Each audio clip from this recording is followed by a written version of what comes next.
Bagaimanakah elektabilitas para capres saat ini setelah debat yang ketiga di bulan Januari 2024?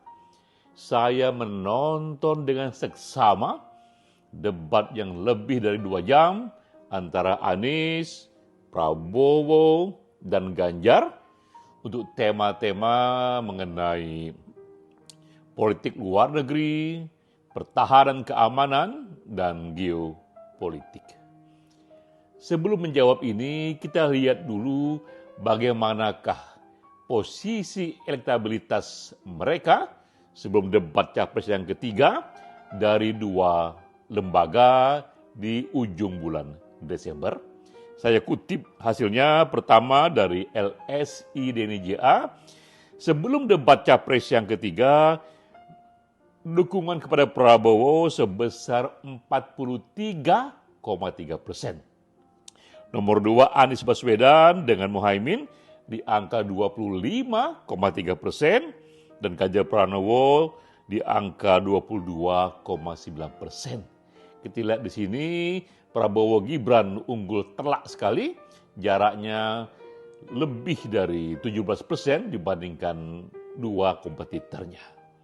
Dan ini lembaga CSIS juga mengeluarkan di saat yang sama dengan angka yang mirip-mirip sekali juga di akhir Desember.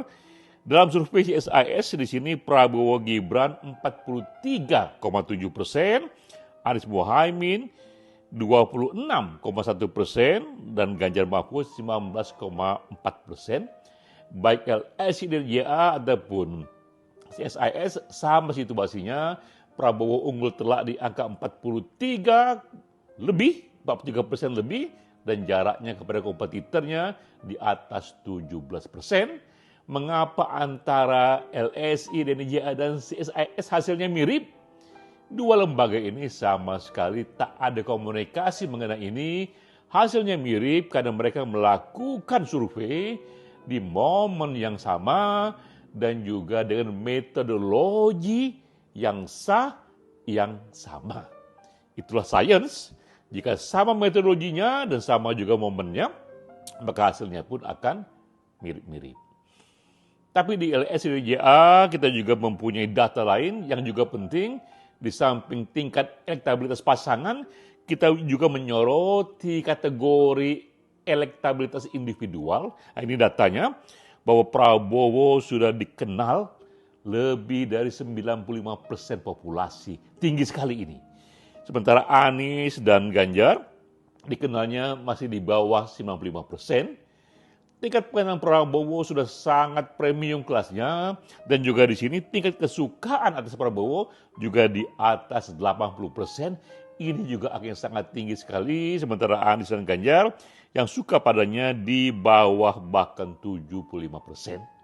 Selama saya melakukan survei sejak Pilpres tahun 2004, sejak Pilpres yang pertama yang langsung, yang pernah masuk dalam kategori premium ini dikenal di atas 55%, disukai di atas 80%, ini baru bisa dicapai oleh SBY di tahun 2009 ketika ia menang 1 putaran saja dan dicapai oleh Jokowi tahun 2019 ketika ia menang untuk kedua kalinya. Lalu bagaimana dengan pengaruh debat? Seberapa besar debat itu berpengaruh? LSI DNJA melakukan survei di bulan Desember, di akhir Desember, yang juga merekam perdebatan capres sebelumnya.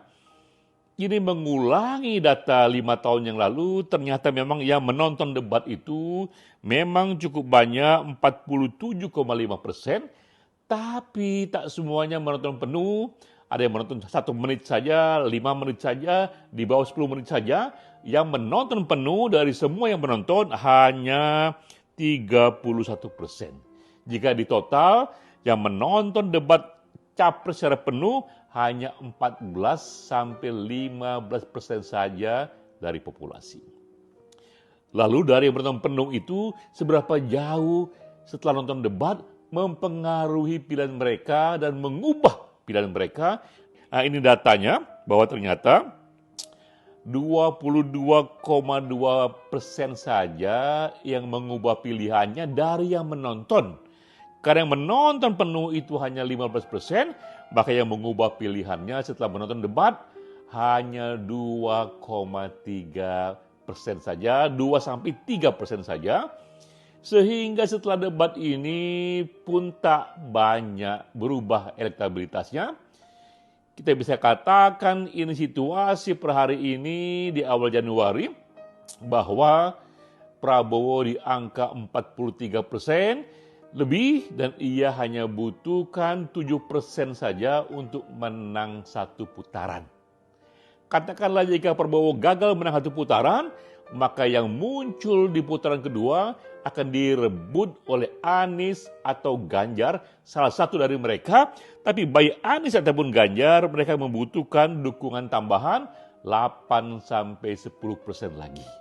Ini situasinya kita lihat, bagi Prabowo untuk menang satu putaran saja hanya butuh 7%, tapi untuk Anies atau Ganjar untuk mereka masuk putaran kedua, mereka butuh persentase yang lebih besar lagi, 8% hingga 10%.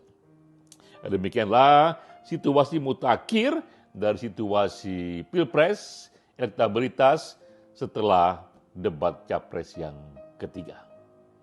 Demikian ekspresi data bersama saya, Denny J.A.